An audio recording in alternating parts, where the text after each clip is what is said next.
नमस्कार साथियों, Kalyani IAS academy के डिजिटल प्लेटफॉर्म पर आपका हार्दिक स्वागत है। पिछले लेक्चर में हमने अंतःस्रावी तंत्र में हार्मोन्स को बहुत ही अच्छे से पढ़ लिया है एवं समझ लिया है।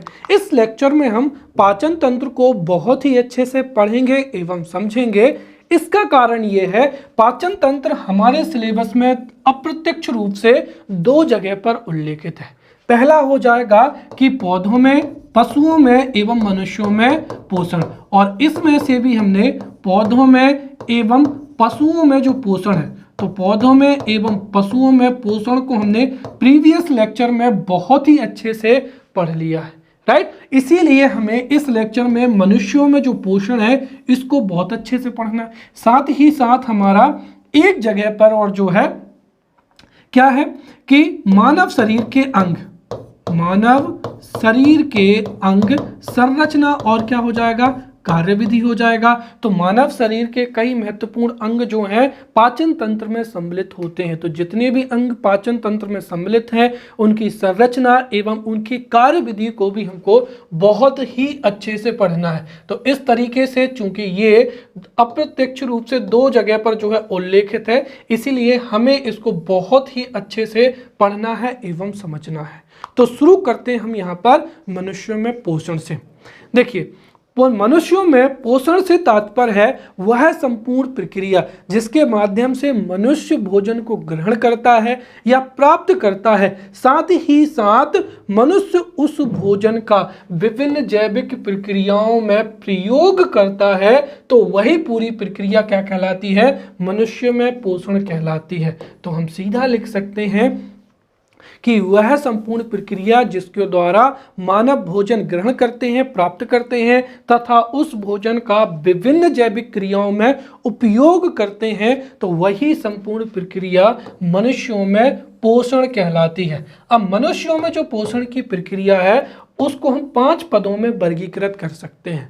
सबसे पहला क्या हो जाएगा, मनुष्य के द्वारा भोजन को जो है भोजन को ग्रहण करना, तो वो प्रक्रिया क्या हो जाएगी, अंतःग्रहण हो जाएगी। फिर उस प्राप्त भोजन को उसका पाचन हो जाएगा, फिर पचे हुए भोजन का अवशोषण हो जाएगा, राइट। और फिर उस भोजन का अवशोषण के पश्चात में उसका ऊर्जा के लिए प्रयोग करना क्या हो जाएगा, स्वांगीकरण। और फिर जो अपचित भोजन है उसको शरीर से बाहर निकाल देने की प्रक्रिया क्या हो जाएगी, मल त्याग हो जाएगी। तो यहाँ पर हम जो है पाचन तंत्र के साथ साथ ये मनुष्य में पोषण की प्रक्रिया को, राइट, जो कि 5 पदों हैं, तो मनुष्य में पोषण की प्रक्रिया को भी हम पाचन तंत्र के साथ साथ जो है वो पढ़ते चलेंगे, राइट। अब समझते हैं हम यहाँ पर पाचन तंत्र को और पाचन प्रक्रिया को, राइट। तो सबसे पहले तो यहाँ पर 3 नंबर में हो सकता है प्रश्न पूछा जाए कि पाचन किसे कहते हैं,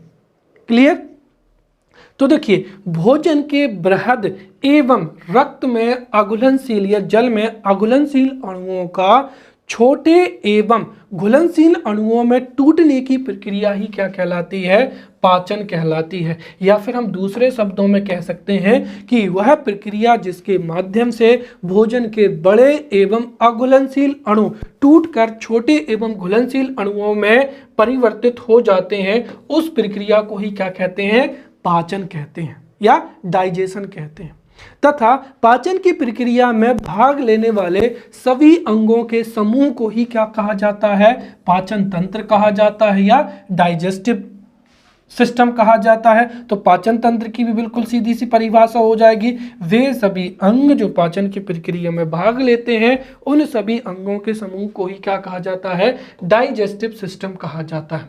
और मनुष्यों में पोषण हेतु, भोजन के पाचन हेतु एक विकसित क्या होता है, पाचन तंत्र पाया जाता है। और मनुष्यों के पाचन तंत्र को हम मुख्य रूप से 2 भागों में वर्गीकृत कर सकते हैं। एक क्या हो जाएगी, आहार नाल हो जाएगी, और दूसरी सहायक पाचक ग्रंथियां। तो जो सहायक पाचक ग्रंथियां हैं जिसमें अग्नाशय है और क्या हो जाएगा, यकृत हो जाएगा, इसको हम अगले लेक्चर में पढ़ेंगे। और इस लेक्चर में जो आहार नाल है और आहार नाल में जो पाचन की प्रक्रिया है इसको हम बहुत ही अच्छे से पढ़ेंगे, राइट। तो समझते हैं हम यहाँ पर आहार नाल को। देखिए, आहार नाल एक लंबी एवं सतत नलिका होती है जो कि मनुष्य में मुख से लेकर कहाँ तक, गुदा तक पाई जाती है। और आहार नाल भी फिर क्या होती है, कई भागों में बटी हुई होती है, जिसको हम इस डायग्राम के माध्यम से बहुत ही अच्छे से यहाँ पर समझेंगे। राइट, तो ये हो जाएंगे यहाँ पर होंठ, ये दाढ़ी, और इस तरीके से ये क्या हो जाएगा, मानव का जो है सिर का क्या हो जाएगा, चित्र हो जाएगा। और इस तरीके से अगर हम देखें तो ये कंधे हो जाएंगे। अब जो आहार नाल है ये कहां पर, मुख से लेकर गुदा तक एक लंबी क्या होती है, नलिका होती है, जिसका जो पहला भाग होता है, इसके पहले भाग को क्या कहा जाता है, इसके पहले भाग को कहा जाता है मुख गुहा। राइट, तो अगर हम देखें तो यहां पर ये जो भाग हो जाएगा, ये इतना सा भाग क्या हो जाएगा, मुख गुहा हो जाएगा। फिर मुख गुहा के बाद में इसका अगला भाग होता है ग्रसनी, और ग्रसनी के बाद में ये जो लंबी नलिका है ये क्या हो जाएगी, ग्रास नली हो जाएगी। अब जो ग्रास नली है वो मनुष्य के कहाँ पर जाकर, अमाशय में जाकर खुलती है। तो ये हो जाएगा यहाँ पर अमाशय। राइट, और अमाशय फिर जो जुड़ा हुआ होता है वो किससे जुड़ा हुआ होता है, बड़ी आंत से। तो ये हो जाएगी यहाँ पर बड़ी आंत, सॉरी, अमाशय जो जुड़ा हुआ होता है वो छोटी आंत से जुड़ा हुआ होता है। राइट, तो मैं यहाँ पर डायग्राम बना रहा हूँ, इसीलिए डायग्राम ठीक से बन जाए तो सबसे पहले हम यहाँ पर बड़ी आंत का डायग्राम बनाते हैं और फिर हम यहाँ पर छोटी आंत का जो है डायग्राम बनाएंगे। ये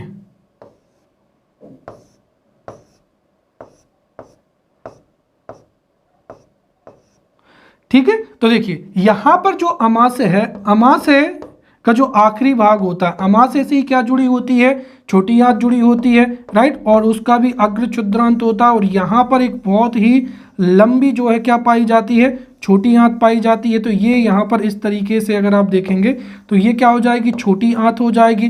तो यहाँ पर ये जो है छोटी आंत हो जाएगी, और छोटी आंत का जो आखिरी भाग है वो किससे जुड़ा हुआ रहता है, बड़ी आंत से यहाँ पर जो है जुड़ा हुआ रहता है। ठीक है, अब छोटी आंत के बाद में ये क्या हो जाएगी, बड़ी आंत हो जाएगी, और यहाँ पर होती है गुदा, जहां से भोजन क्या होता है, बाहर निकल जाता है। तो मनुष्य में एक लंबी आहार नाल पाई जाती है जो कि मुंह से लेकर गुदा के बीच में होती है।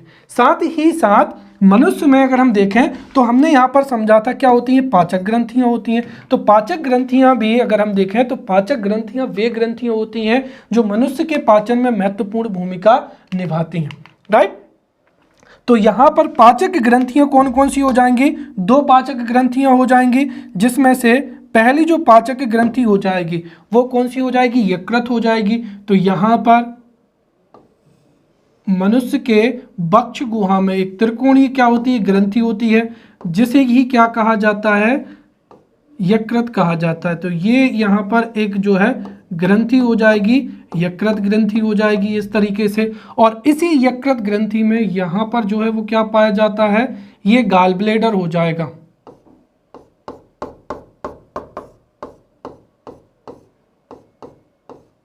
ये ठीक है, और यहाँ पर जो है, यहाँ पर एक जो इस तरीके से नली नुमा आकृति पाई जाती है, ये क्या हो जाएगा, यहाँ पर पेनक्रियाज हो जाएगा। ठीक है, तो इस तरीके से अब जब हम जो जितना भी अंग आएंगे उनको बहुत अच्छे से यहाँ पर समझते चले जाएंगे। तो हमने यहाँ पर समझ रहे थे हम यहाँ पर आहार नाल के बारे में। इससे भी हो सकता है 3 नंबर का प्रश्न पूछा जाए, तो हम सीधा सीधा कह सकते हैं कि मनुष्य में, राइट, मनुष्य में एक लंबी एवं सतत नलिका होती है जिसे ही क्या कहा जाता है, आहार नाल कहा जाता है। और यह मनुष्य के मुख से लेकर गुदा के बीच में फैली हुई होती है। इस आहार नाल की जो टोटल लंबाई है वो कितनी लंबी होती है, 30 लंबी होती है, जो कि कई भागों में क्या होती है, बटी हुई होती है, जिसमें सबसे पहला क्या हो जाएगा, मुख गुहा हो जाएगा। राइट, तो अब डायग्राम में देखें तो ये क्या हो जाएगा, मुख गुहा हो जाएगा, और यहां पर ये पूरा का पूरा जो है ये मुख गुहा हो जाएगा।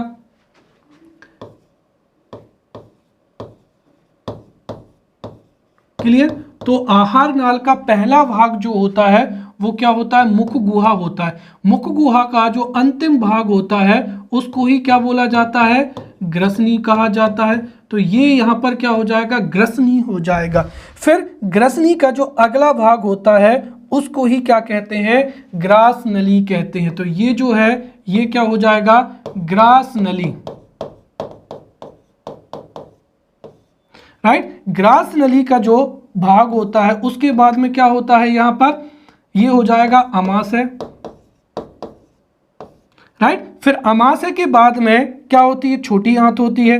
तो ये हो जाएगी यहां पर छोटी आंत, और छोटी आंत के भी फिर अगर हम देखें तो 3 भाग होते हैं, डेड्यूनम हो जाएगा, जेजुनम हो जाएगा, और क्या हो जाएगा, इलियम हो जाएगा। तो जो सबसे शुरू का भाग होता है छोटी आंत का उसको भी हम क्या कहते हैं, ड्यूडेनम या अग्रक्षुद्धांत्र हो जाएगा। और फिर यहाँ पर जो है फिर ये क्या हो जाएगी, यहाँ पर बड़ी आंत हो जाएगी।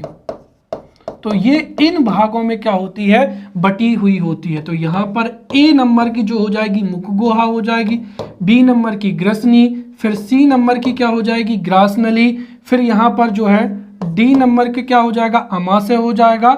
और यहाँ पर ई में अगर हम देखें तो यहाँ पर E.1 या जो आंत है, आंत भी कितने प्रकार की होती हैं, 2 प्रकार की होती हैं। तो यहाँ पर आंत को समझते हैं, ये देखिए, तो ये E.1 में छोटी आंत हो जाएगी और यहाँ पर E.2 में क्या हो जाएगी, बड़ी आंत हो जाएगी।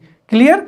तो ये क्या हो जाएंगी, इतनी हो जाएंगी। तो इस तरीके से अगर हम देखें तो मनुष्य के मुख से लेकर गुदा तक एक लंबी सतत नलिका पाई जाती है, जिसको ही क्या कहा जाता है, आहार नाल कहा जाता है। और आहार नाल की जो लंबाई होती है वो 30 फीट होती है, जो कि कई भागों में जैसे मुख गुहा में, ग्रसनी में, ग्रास नली में, अमाशय, छोटी आंत एवं बड़ी आंत में क्या होती है, एक तरीके से उसको हम विभाजित कर सकते हैं, राइट। अब हम यहाँ पर जो है मुख गुहा के जो आहार नाल है, आहार नाल के प्रत्येक भाग को हम बहुत ही डिटेल में पढ़ने वाले हैं, ठीक है। तो यहाँ पर हो सकता है 5 नंबर का प्रश्न पूछा जाए, उसके लिए मैंने यहाँ पर आपको बता दिया है। अब जो है हम आहार नाल का, राइट, आहार नाल का पहला जो है हो जाएगा मुख गुहा, इसको बहुत अच्छे से हम यहाँ पर समझेंगे, राइट। तो हम शुरू करते हैं यहाँ पर मुख गुहा के बारे में। तो देखिए, मुख गुहा आहार नाल का पहला भाग होता है और मुख गुहा में मुख्य रूप से दांत, जीभ और क्या होती हैं, लार ग्रंथियां होती हैं। तो मुख गुहा आहार नाल का पहला भाग होता है, साथ ही साथ मुख गुहा में जीभ एवं दांत होते हैं। साथ ही साथ भोजन का जो पाचन है वो मुख गुहा से ही शुरू हो जाता है। ये 3 चीजें आपको याद रखनी है। तो अगर 3 नंबर में पूछा जाए तो मुख गुहा, या जिसको क्या कहते हैं, ओरल कैविटी कहते हैं या वक्कल कैविटी कहते हैं। तो मुख गुहा आहार नाल का पहला भाग होता है, जिसमें दांत एवं जीभ जो है अवस्थित होते हैं और भोजन का जो पाचन है वो मुख गुहा से ही प्रारंभ हो जाता है। तो सबसे पहले हम जो है मुख गुहा के जितने भी अंग हैं, जैसे जीभ हो जाएगा, दांत हो जाएंगे या लार ग्रंथियां, उनके बारे में डिटेल से पढ़ते हैं। फिर जो है हम मुख गुहा में पाचन को पढ़ेंगे। तो हम यहाँ पर बात करते हैं जीभ की। तो मनुष्य के मुख गुहा में जीभ पाई जाती है और जीभ जो है वो स्वाद लेने के लिए जानी जाती है। स्वाद का अनुभव कराने के लिए ही जीभ की ऊपरी सतह पर क्या पाई जाती है, स्वाद कलिकाएं पाई जाती हैं। और इन्हीं स्वाद कलिकाओं के माध्यम से भी मनुष्य जो भी ग्रहण करता है उसका स्वाद ले पाता है। तो जीभ की सतह के ऊपर पाई जाने वाली स्वाद कलिकाओं के माध्यम से ही मनुष्य जो भी ग्रहण करता है उसका स्वाद लेता है। और मनुष्य की जो जीभ पर जो स्वाद कलिकाएं होती हैं उनसे, उनके अलग अलग भाग से अलग अलग जो है स्वाद की अनुभूति होती है। जैसे अगर हम देखें तो जीभ का जो अगला भाग होता है, जैसे अगर मैं ये पूरा का पूरा जो जीभ का भाग मान लूं तो ये जैसे ये पूरी की पूरी क्या हो जाएगी, जीभ हो जाएगी। तो जीभ के अगले भाग से किस स्वाद की अनुभूति होती है, मीठे भाग की अनुभूति होती है। तो वहीं जो बीच का भाग होता है उससे नमकीन एवं खट्टा, राइट, यहां पर आपको बीच वाले भाग से नमकीन एवं खट्टे की जो है अनुभूति होगी। और जो सबसे आखिरी का जो हिस्सा होता है यहाँ की स्वाद कलिकाओं से कैसा, कड़वे स्वाद की क्या होती है, अनुभूति होती है। राइट। तो जीभ के ऊपर स्वाद कलिकाएं होती हैं जिनसे स्वाद की अनुभूति होती है, और जीभ की जो आगे की या अगले भाग की जो कलिकाएं होती हैं उनसे मीठा स्वाद, बीच की जो स्वाद कलिकाएं होती हैं उनसे नमकीन एवं खट्टा स्वाद, एवं अंत में जो स्वाद कलिकाएं होती हैं या पिछले भाग से उनसे कड़वे स्वाद की अनुभूति होती है।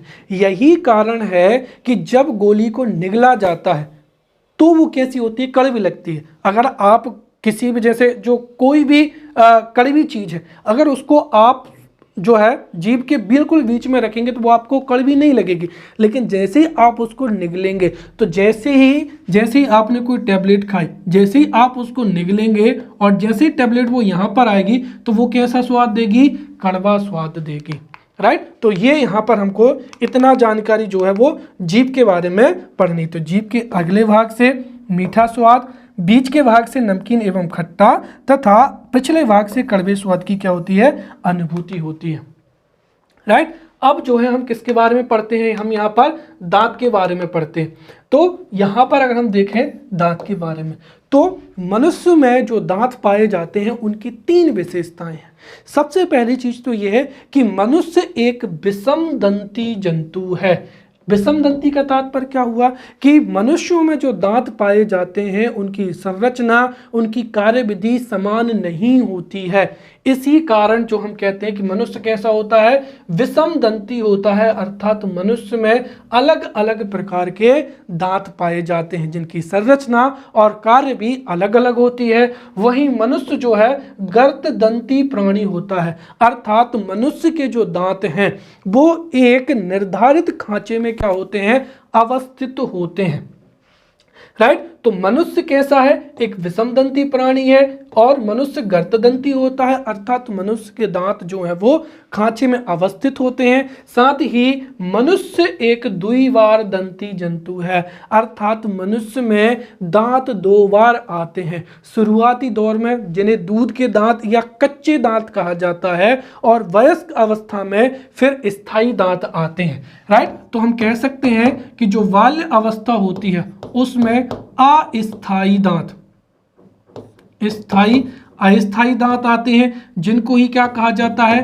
कच्चे दांत कहा जाता है, या इन्हें ही दूध के दांत कहा जाता है। फिर जब ये दांत गिर जाते हैं तो उसके बाद में जो है स्थायी दांत आते हैं, राइट। और इसी वजह से चूंकि मनुष्य में 2 बार दांत आते हैं, इसी वजह से मनुष्य को द्विवार दंती कहा जाता है। साथ ही साथ मनुष्य के जो दांत होते हैं वो दंत वल्क या इनेमल से बने हुए होते हैं, और इनेमल की जो परत है वो दांत की क्या होती है, ऊपरी परत होती है, और मनुष्य के दांत इसी दंतवल्क या इनेमल से बने हुए होते हैं। यहाँ पर महत्वपूर्ण चीज ये है कि हमारे शरीर की जो सबसे कठोरतम पदार्थ है वो क्या कहलाता है, इनेमल ही कहलाता है। तो इनेमल शरीर का कठोरतम भाग होता है जिससे दांतों की रचना होती है, और मनुष्य में जो दांत होते हैं वो मनुष्य जो है विषमदंती होता है, गर्तदंती होता है और द्विवार दंती होता है। चूंकि विषमदंती होता है तो अगर हम देखें तो मनुष्य में 4 प्रकार के जो है दांत पाए जाते हैं। सबसे पहला क्या हो जाएगा, यहाँ पर कृंतक दांत हो जाएगा। तो मनुष्य में जो शुरुआती जो दांत होते हैं, अगर आप देखें तो जो शुरुआती दांत होते हैं उनको ही क्या बोला जाता है, कृंतक बोला जाता है। तो 2 ऊपर दांत अगर हम देखें तो 2 ऊपर दांत और 2 क्या हो जाएंगे, जो नीचे दांत है वो क्या हो जाएंगे, कृंतक दांत हो जाएंगे, राइट। और फिर क्या हो जाएगा, रदनक दांत हो जाएगा, राइट। फिर अग्रचवर्णक और चवर्णक। तो मनुष्य में ये 4 प्रकार के दांत पाए जाते हैं, कृंतक, रदनक, अग्रचवर्णक एवं चवर्णक। अब हो सकता है मुख्य परीक्षा में पूछा जाए कि दांत, जैसे 5 नंबर में पूछा जाए कि दांतों का क्या महत्व है एवं दांतों के प्रकारों को लिखिए। तो हम सीधा सीधा जो है दांतों के प्रकारों को अगर देखें तो दांत 4 प्रकार के होते हैं। पहला हो जाएगा कृंतक। देखिए, कृंतक मनुष्य के सबसे आगे के दांत होते हैं जो कि भोजन को काटने के काम आते हैं। तो इनका कार्य क्या होता है, भोजन को काटना, राइट। तो उन दांतों को ही क्या कहते हैं, कृंतक कहते हैं। उदाहरण के लिए जब आप मूली खाते हैं, राइट, या बर्गर खाते हैं या समोसा खाते हैं तो आप आपके जो शुरुआती दांत होते हैं उनसे ही काटते हैं। तो कृंतक सबसे आगे के दांत होते हैं जिनसे भोजन को काटा जाता है। फिर होते हैं रदनक या केनाइन दांत।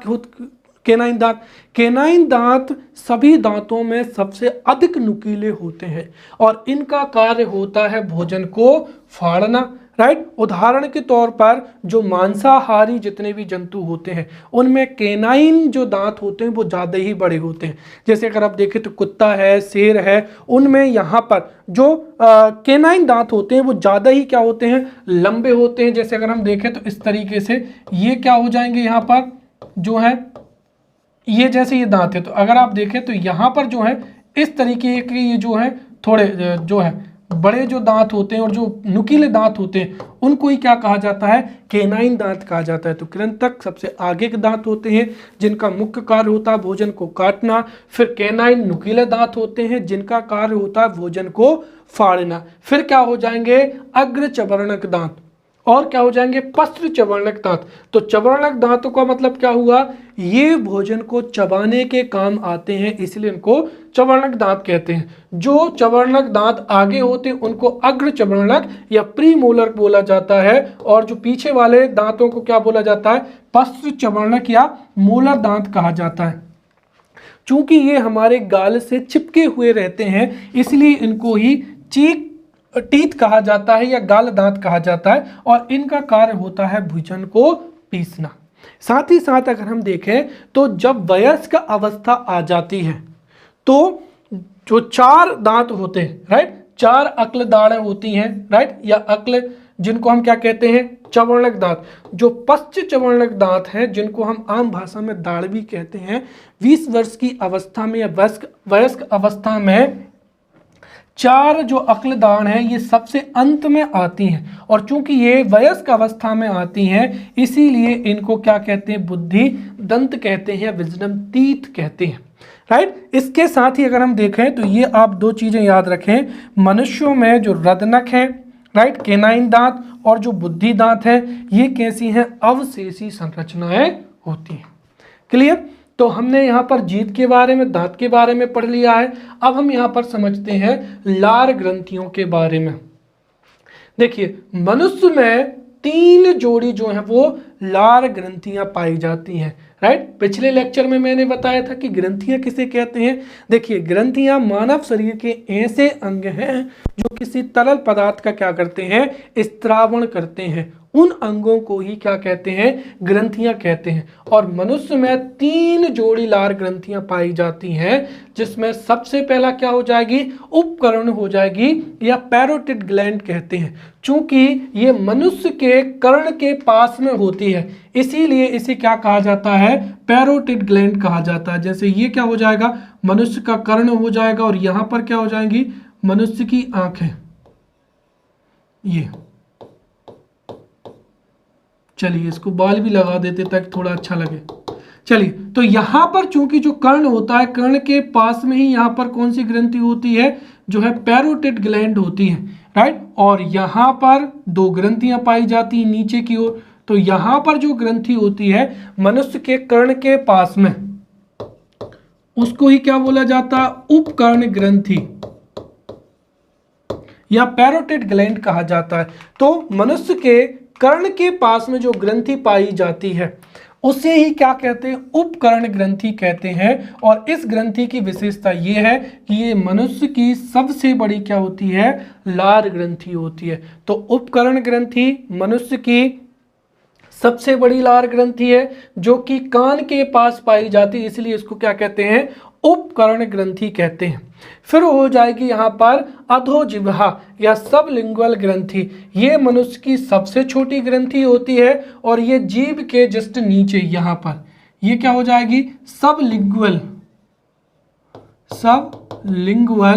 जो है क्या हो जाएगी, सबलिंगुअल क्या हो जाएगी, ग्लैंड हो जाएगी, राइट। और ये क्या हो जाएगी, सब मैंडिबुलर हो जाएगी,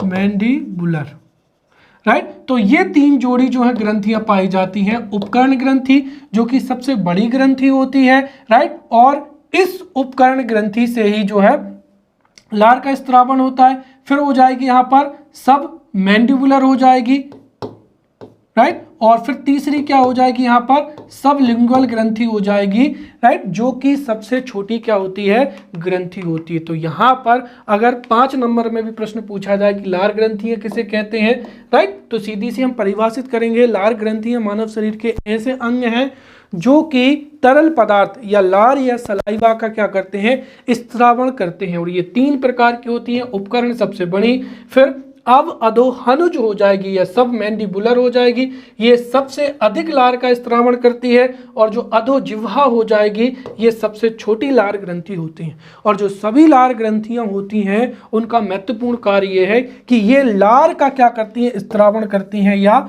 सलाइवा का स्त्रावण करती हैं। जो लार है उसमें 99% क्या होता है, जल होता है, और 1% क्या होते हैं, एंजाइम होते हैं, राइट। तो सभी जो लार ग्रंथियां हैं वो प्रत्येक दिन औसतन रूप से 1 से लेकर 1.5 लीटर के बीच में लार का जो है स्त्रावण करती हैं, जिसमें 1% जो है एंजाइम होता है और 99% क्या होता है, जल होता है। और यही जो एंजाइम होते हैं यही भोजन की पाचन में महत्वपूर्ण भूमिका निभाते हैं, राइट। साथ ही साथ ध्यान रखें कि जो मेढक हैं और व्हेल मछली हैं इनमें लार ग्रंथियां नहीं पाई जाती हैं। तो इस तरीके से अगर हम देखें तो जो मुख गुहा है, मुख गुहा आहार नाल का पहला भाग होता है जिसमें जीव, दांत एवं क्या होती हैं, लार ग्रंथियां होती हैं, राइट। और इन तीनों के बारे में हमने पढ़ लिया है। अब जो है हम यहाँ पर मुख गुहा में पाचन के बारे में समझते हैं।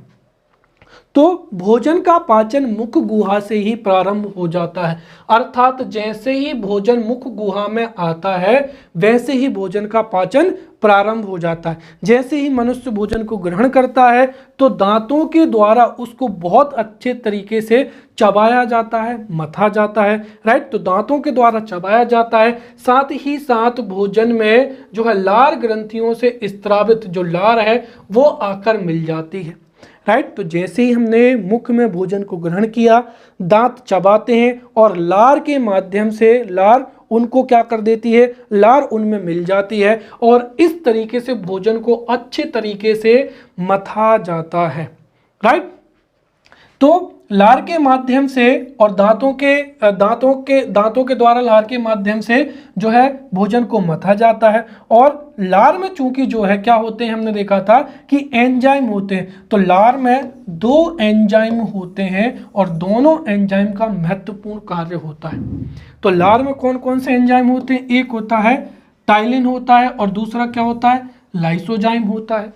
अब जो टाइलिन एंजाइम होता है, टाइलिन एंजाइम जो है स्टार्च को किसमें तोड़ देता है, डाइसैकेराइड माल्टोस में तोड़ देता है। और हमने पोषण तत्वों में समझा था स्टार्च जो है वो क्या कहलाते हैं, पॉलीसैकेराइड, फिर डाइसैकेराइड और सबसे छोटा मोनोसैकेराइड जिसको हम क्या कहते हैं, ग्लूकोज कहते हैं। और यही ग्लूकोज जो है कोशिकाओं में, राइट, कोशिकाओं का क्या कहलाता है, ईंधन कहलाता है। तो दरअसल जो भी हम ग्रहण करते हैं वो क्या होता है, पॉलीसैकेराइड होता है। और हमारी शरीर की जो कोशिकाएं हैं वो ग्रहण करती हैं ग्लूकोज को। तो इसी ग्लूकोज, इसी स्टार्च को तो किस में तोड़ना है, ग्लूकोज में। और इसकी प्रक्रिया जो है वो मुख गुहा में ही प्रारंभ हो जाती है। तो जो टाइलिन एंजाइम है वो भोजन के जो पॉलीसैकेराइड कार्बोहाइड्रेट अर्थात स्टार्च को डाइसैकेराइड माल्टोस में क्या कर देता है, तोड़ देता है। साथ ही साथ जो लाइसोजाइम एंजाइम होता है ये थायोसाइनेट आयन के साथ में, भोजन के साथ में अगर किसी भी वजह से जो जीवाणु है या सूक्ष्म जीव आ गए हैं तो उनको क्या कर देता है, नष्ट कर देता है। तो यहाँ पर टाइलिन का काम होता है स्टार्च को डाइसैकेराइड माल्टोस में तोड़ना और लाइसोजाइम का कार्य होता है सूक्ष्म जीवों या जीवाणुओं को नष्ट करना। इस तरीके से मुख गुहा में ही भोजन का पाचन प्रारंभ हो जाता है। और मुख गुहा में मुख्य रूप से अगर देखा जाए तो कार्बोहाइड्रेट का पाचन होता है और भोजन में उपस्थित 30% जो मंड होता है या स्टार्च होता है उसका पाचन मुख गुहा में ही हो जाता है, ठीक है। अब उसके बाद में अगला जो भाग हो जाएगा वो हो जाएगा ग्रसनी। तो देखिए मुख गुहा का जो पिछला भाग होता है उसको ही क्या कहा जाता है, ग्रसनी कहा जाता है। तो मुख गुहा का जो पिछला भाग है वो है ग्रसनी कहलाता है, राइट। और साथ ही साथ ये जो है ये जो है पाचन तंत्र एवं श्वसन तंत्र दोनों में एक तरीके से महत्वपूर्ण भूमिका निभाता है। फिर हो जाएगा ग्रास नली।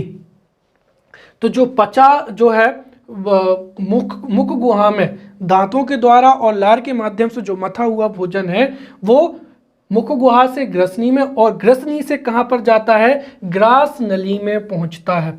और ग्रास नली एक लंबी नली होती है जो कि कहां पर जाकर खुलती है, अमाशय में खुलती है। और इसमें क्रमानुकुंचन, ये आप चीज को बहुत अच्छे से याद रखें, क्रमाकुंचन के द्वारा ही जो भोजन है वो ग्रास नली में क्या होता है, नीचे की ओर पहुंचता है, राइट। तो हमने यहाँ पर जो है देखे तो ये क्या हो जाएगी, जीव ग्रंथि हो जाएगी और यहाँ पर ये हो जाएंगे दांत,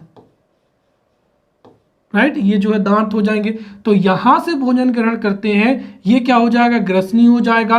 और ये जो लंबी नलिका है जिसको क्या बोला जाता है, ग्रास नली बोला जाता है।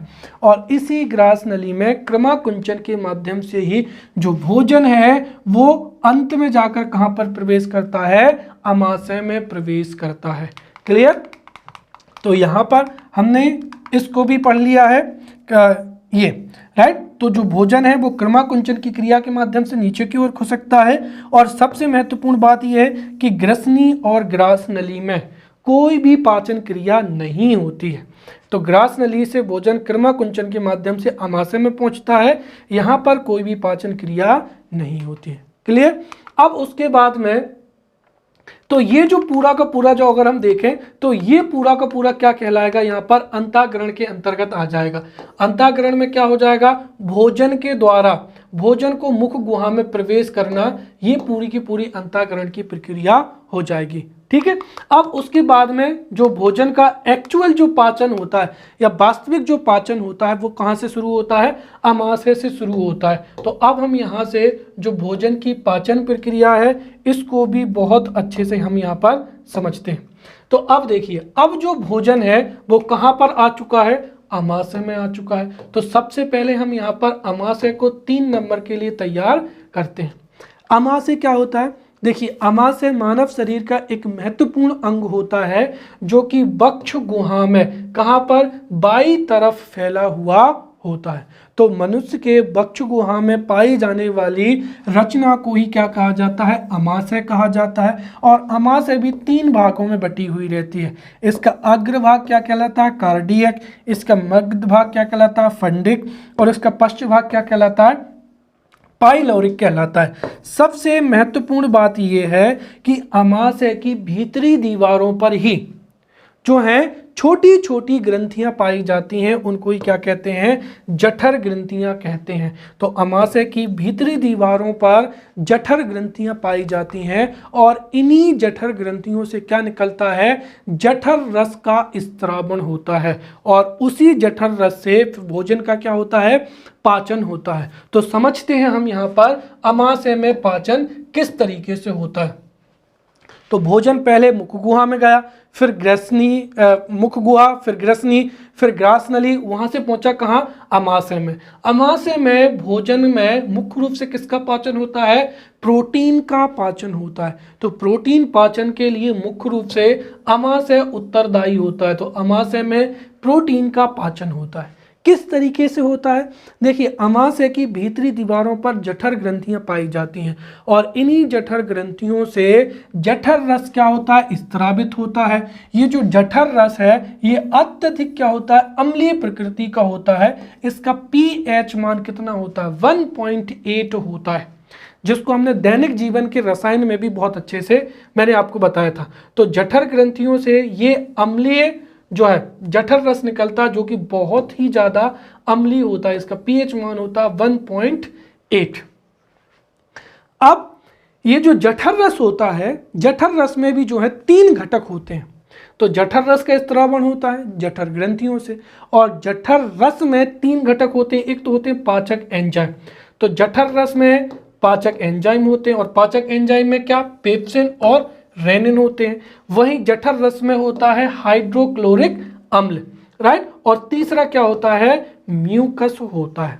तो अमाशय की भीतरी दीवारों पर जो जठर ग्रंथियां होती हैं उनसे जठर रस निकलता है, और जठर रस से ही जठर रस के 3 घटक होते हैं। सबसे पहला क्या हो जाएगा, हाइड्रोक्लोरिक अम्ल, दूसरा क्या हो जाएगा यहाँ पर, राइट, हाइड्रोक्लोरिक अम्ल हो जाएगा, दूसरा क्या हो जाएंगे, पाचक जो है एंजाइम हो जाएंगे जैसे पेप्सिन और रेनिन।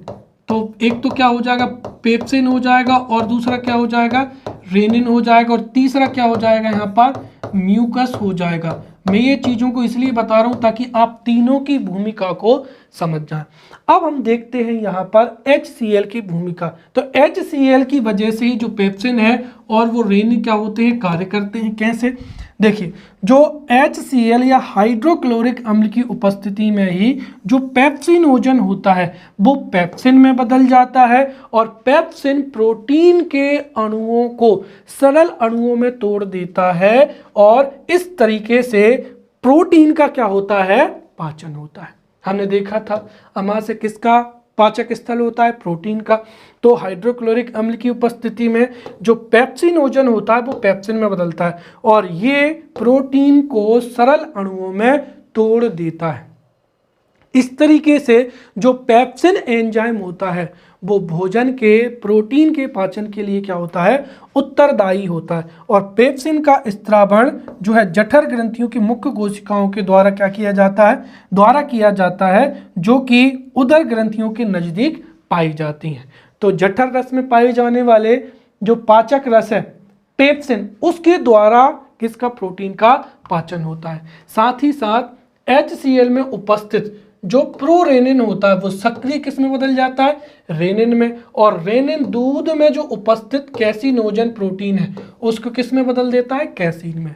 तो ये आपको 2 चीजें याद रखनी है। हाइड्रोक्लोरिक अम्ल का महत्व क्या हुआ, हाइड्रोक्लोरिक अम्ल पेप्सिनोजन को पेप्सिन में बदलता है और प्रोरेनिन को रेनिन में बदलता है। पेप्सिन प्रोटीन के अणुओं को सरल अणुओं में तोड़ देता है, और जो रेनिन है वो दूध की कैसिनोजन को किस में बदल देता है, कैसीन में बदल देता है। इसके साथ ही जो है हाइड्रोक्लोरिक अम्ल में क्या होता है, म्यूकस भी होता है, और म्यूकस क्या करता है, जठर रस के अम्लीय प्रभाव को कम कर देता है। सोचिए, जो जठर रस होता है वो 1.8 अर्थात अत्यधिक अम्लीय होता है, और थोड़ा सा भी अगर अम्लीयता बढ़ गई तो उससे हमारे पेट में भारी दर्द होता है, भयंकर जलन होती है। इसीलिए जो म्यूकस होता है वो अम्लीय प्रभाव को क्या कर देता है, कम कर देता है। साथ ही साथ जो जठर रस है या अमाशय में उपस्थित एक अन्य एंजाइम जो है गैस्ट्रिक लाइपेज, ये भी क्या करता है, वसा का पाचन करके इसको ट्राइग्लिसराइड में बदल देता है। तो इस तरीके से जो है किसमें पाचन होता है, अमाशय में पाचन हो जाता है। क्लियर। अब उसके बाद में हो जाएगी आंत। तो देखिए, जो आहार नाल होती है, आहार नाल का अगला भाग हो जाएगा आंत, और मनुष्य में आंत की लंबाई 22 फीट होती है, राइट। तो मनुष्य में आंत की लंबाई 22 फीट होती है। साथ ही साथ जो शाकाहारी प्राणी होते हैं उनमें आंत की लंबाई अधिक होती है, ताकि भोजन को अवशेषण हेतु अतिरिक्त जो है क्षेत्रफल प्राप्त हो जाए। जो आंत है फिर वो 2 भागों में बटी हुई होती है। एक हो जाएगी छोटी आंत जो कि पतली होती है लेकिन ज़्यादा लंबी होती है, फिर हो जाएगी बड़ी आंत जो कि चौड़ी होती है लेकिन जिसकी लंबाई कम होती है। तो हम यहाँ पर अब छोटी आंत को पढ़ते हैं। देखिए, जो छोटी आंत है ये 3 भागों में क्या होती है, बटी हुई होती है। छोटी आंत का पहला भाग कहलाता है गृहिणी, राइट, ड्यूडेनम कहलाता है। फिर अग्र क्षुद्रांत जेजुनम, और तीसरा भाग क्या हो जाएगा, इलियम हो जाएगा। ये कैपिटल आई है और ये छोटा एल है, राइट। तो छोटी आंत के 3 भाग होते हैं। पहला भाग हो जाएगा गृहिणी हो जाएगा, दूसरा भाग अग्र क्षुद्रांत हो जाएगा, और तीसरा क्या हो जाएगा, क्षुद्रांत या इलियम कहते हैं। अब देखिए, जैसे ही भोजन अमाशय से निकलता है, राइट, अमाशय में क्या मिलता है, हाइड्रोक्लोरिक अम्ल या एक तरीके से जठर रस मिलता है जो कि अत्यधिक अम्लीय हो जाता है। तो जैसे ही अमाशय में जठर रस मिलता है तो वो अम्लीय प्रकृति का हो जाता है, और उसे ही क्या कहा जाता है, अम्लनाल कहा जाता है या कायम कहा जाता है। और अमाशय से निकलने वाला जो अम्ल लाल होता है वो सबसे शुरू में कहाँ पर पहुँचता है, ग्रहणी में या ड्यूडेनम में पहुँचता है। और ग्रहणी में उसमें सबसे पहले कौन सा रस मिलता है, पित्त रस मिलता है। और पित्त रस जो है फिर भोजन के पाचन में महत्वपूर्ण भूमिका निभाता है। एक तरीके से देखा जाए तो वसा के पाचन में महत्वपूर्ण भूमिका निभाता है, राइट। फिर उसके साथ ही पित्त रस मिलता है, उसके साथ ही अग्नाशयी रस मिलता है, क्लियर। और यहाँ पर जो पित्त रस है इसमें कोई भी एंजाइम नहीं पाया जाता, फिर भी ये भोजन के जो है भोजन के पाचन में महत्वपूर्ण भूमिका निभाता है, राइट। तो पहले पित्त रस मिलता है, फिर इसमें अग्नाशयी रस मिलता है, और फिर जो भोजन है वो ग्रहणी से निकलकर अग्र क्षुद्रांत से आगे किस में जाता है, क्षुद्रांत में जाता है। और क्षुद्रांत में या इलियम में क्या मिलता है, आंत्र रस मिलता है। और आंत्र रस की क्रिया होने पर भोजन पूरी तरीके से क्या होता है, पच जाता है, राइट। तो समझ में आया। अगर आप डायग्राम के माध्यम से समझें तो वो भी देखें। यहाँ पर ये देखिए, भोजन पहले कहाँ पर आया, यहाँ पर अमाशय में। और अमाशय जो है वो किसका पाचन करता है, एक तरीके से अगर हम देखें तो यहाँ पर जो है किसका पाचन होता है, प्रोटीन का पाचन होता है। दरअसल भोजन में क्या मिलता है, जठर रस मिलता है, राइट। उसके बाद में ये जो भाग है यहाँ पर अगर हम देखें तो ये जो भाग है, ये भाग कौन सा कहलाता है, यहाँ पर अग्र जो है ड्यूडेनम हो जाएगा, ड्यूडेनम। फिर जो बीच वाला भाग है ये क्या हो जाएगा, जेजुनम हो जाएगा। और जो इसका आखिरी का भाग होता है वो क्या कहलाता है, इलियम कहलाता है, राइट। ये छोटी आंत के 3 भाग हो जाएंगे। तो जैसे ही भोजन अमाशय से निकलकर, और उसको क्या बोलती है, कायम, कायम जब ड्यूडेनम में पहुंचता है तो उसमें आकर क्या मिलता है, पित्त रस मिलता है। अगर हम देखें तो यहां पर ये जो है, यहां पर क्या हो जाएगा, पित्ताशय हो जाएगा, राइट। तो पित्त रस का जो है स्त्रावण कहां से होता है, यकृत से होता है। तो ये हो जाएगा यकृत, पाचक ग्रंथि हो जाएगी, यकृत या लीवर। यहां से निकलकर जो है इसमें क्या मिलता है, पित्त रस निकलता है, जिसको हम क्या कहते हैं, वाइल जूस भी कहते हैं। तो यकृत से पित्त रस का स्त्रावण होता है और ये ड्यूडेनम में मिलता है। फिर ये यहाँ पर क्या हो जाएगा, अग्नाशय हो जाएगा। अग्नाशय से निकलने वाला जो अग्नाशयी रस है ये हो जाएगा यहाँ पर क्या, अग्नाशय, पैनक्रियास। तो अग्नाशय जो हो जाएगा, इससे अग्नाशयी रस निकलता है। और ये भी अगर हम देखें तो यहाँ पर ये इस तरीके से ये छोटी आंत हो जाएगी। तो इसमें क्या मिलता है, अग्नाशयी रस मिलता है। और फिर अंत में क्या है, इलियम। इलियम में क्या मिलता है, इसमें आंत्र रस मिलता है। इस तरीके से भोजन का जो है पाचन प्रारंभ होता है। तो अब हम यहाँ पर जो है छोटी आंत में भोजन का पाचन देखते हैं। तो देखिए, छोटी आंत में जैसे ही भोजन प्रवेश करता है उसमें 3 पाचक रस मिलते हैं। सबसे पहले पित्त रस, फिर अग्नाशयी रस और उसके बाद में आंत्र रस। अब यहाँ पर 5-5 नंबर के प्रश्न पूछे जा सकते हैं कि पित्त रस क्या होता है, इसकी पाचन में क्या भूमिका होती है, या अग्नाशयी रस क्या होता है, इसकी पाचन में क्या भूमिका होती है, या आंत्र रस क्या होता है, इसकी क्रियाविधि को समझाइए। तो इस तरीके के जो प्रश्न हैं वो मुख्य परीक्षा में पूछे जा सकते हैं। तो सबसे पहले हम समझते हैं यहाँ पर पित्त रस के बारे में। पित्त रस या क्या हो जाएगा, वाइल जूस हो जाएगा।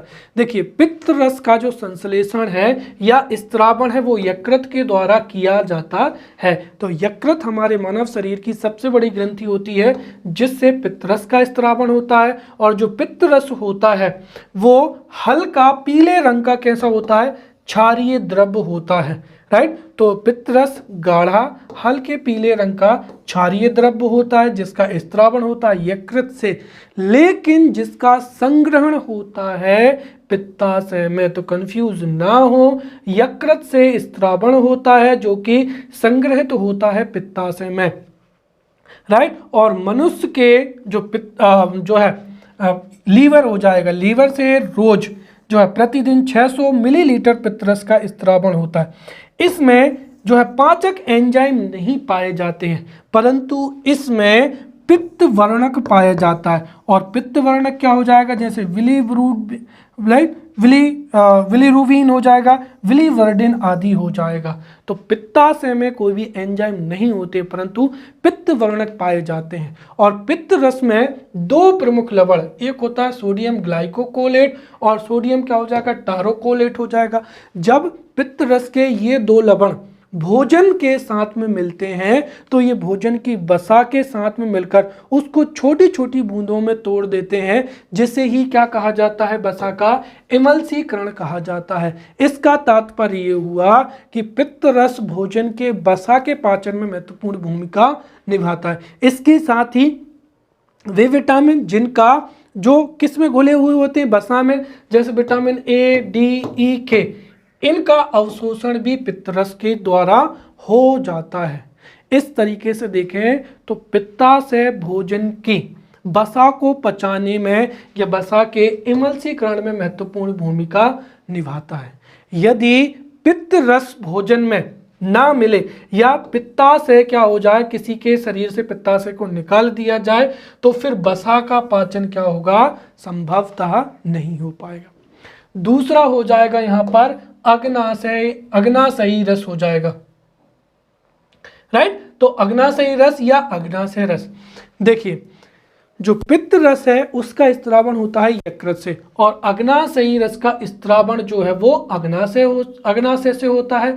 ये क्षारीय रंग का होता है, जो कि अग्नाशयी कोशिकाओं के द्वारा स्त्रावित किया जाता है। इसमें 98% जल और 2% क्या होते हैं, एंजाइम व लवण होते हैं। क्लियर। जो अग्नाशयी रस होता है, अग्नाशयी रस भोजन के कार्बोहाइड्रेट, राइट, भोजन के कार्बोहाइड्रेट, वसा, प्रोटीन आदि सभी पाचन के लिए क्या होता है, पाचक एंजाइम इसमें उपस्थित होते हैं।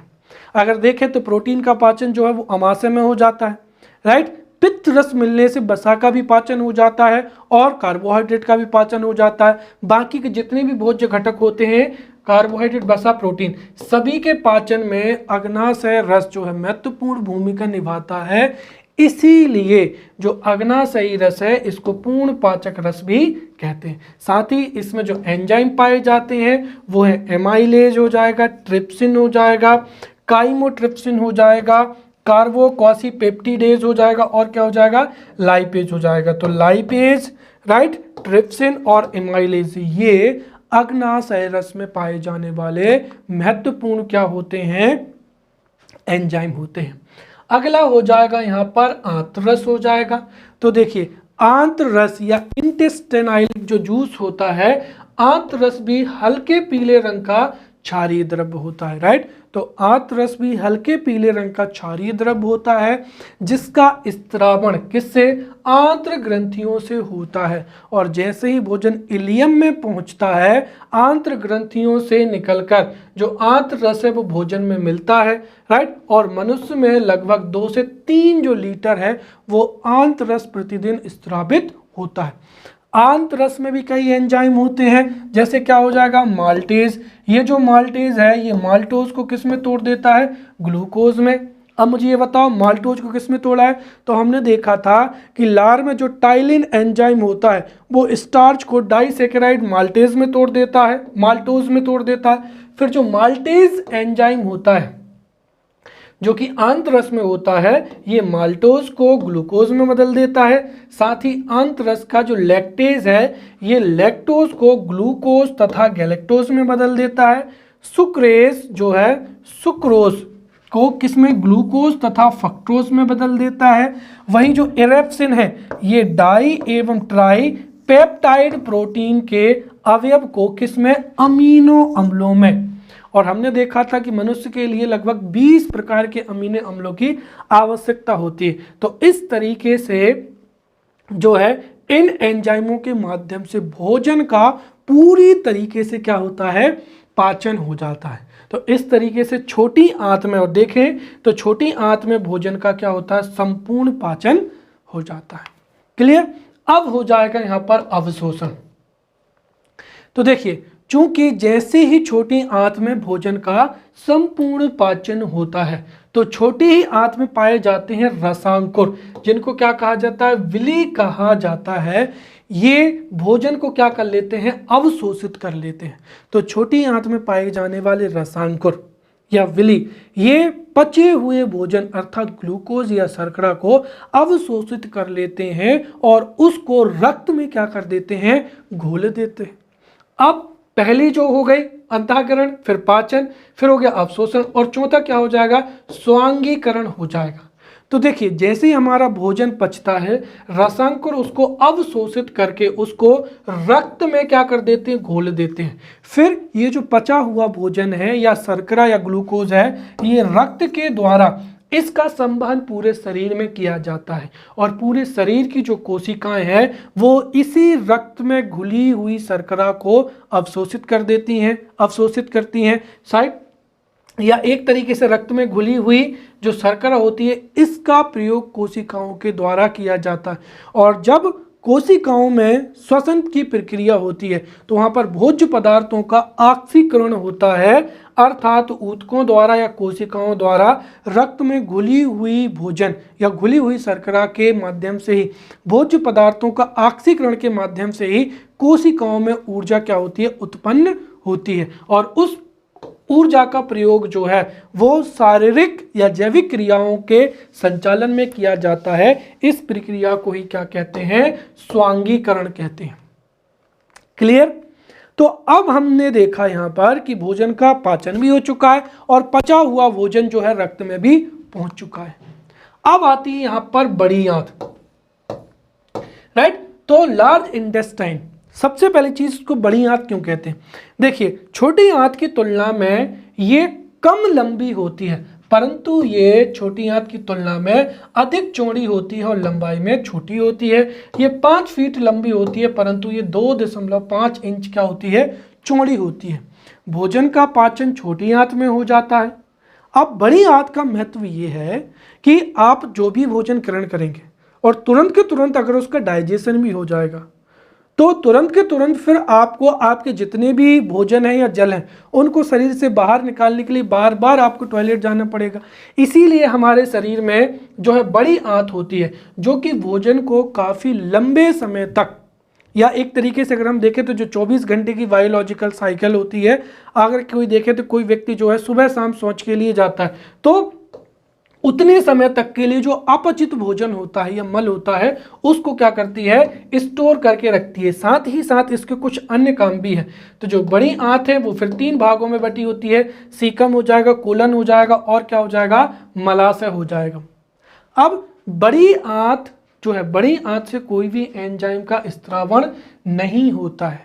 बड़ी आंत का कार्य यह है कि जो अपशिष्ट भोजन होता है या अपचित भोजन होता है उसको कुछ समय के लिए संचित करके रखना, राइट। साथ ही साथ बड़ी आंत में जल और कुछ खनिज लवणों का अवशोषण भी होता है। ये बड़ी आंत का क्या होता है, कार्य होता है। यहां पर भी एक चीज ध्यान रखें कि मनुष्य की जो सीकम होती है, राइट, सीकम जो बड़ी आंत है इससे जुड़ी हुई एक कुंडलित संरचना होती है, राइट। उसको ही हम क्या कहते हैं, वर्मीफॉर्म अपेंडिक्स कहते हैं, जो कि एक क्या है, अवशोषी अंग है, राइट। यहाँ पर अवशेषी अंग है। हाँ, तो यहाँ पर ये बड़ी आंत के बारे में पढ़ लिया है। अब हम समझते हैं यहाँ पर मलत्याग। तो कुल मिलाकर भोजन का पूरी तरीके से पाचन हो जाता है छोटी आंत में। छोटी आंत में ही जो है पचा हुआ भोजन अवशोषित भी कर लिया जाता है। फिर बड़ी आंत में आता है। बड़ी आंत में भोजन कुछ देर तक संचित रहता है और उससे पानी एवं खनिज लवणों का अवशोषण होता है और फिर जो है जब नित्य क्रिया की जाती है तो उस समय जो है मल को शरीर से बाहर क्या होता है, निकाल दिया जाता है, राइट। तो इस तरीके से ये जो पूरी है पाचन की पूरी प्रक्रिया है ये हमने बहुत ही अच्छे से यहाँ पर समझ ली है, राइट। तो अगले लेक्चर में मिलते हैं, तब तक के लिए धन्यवाद।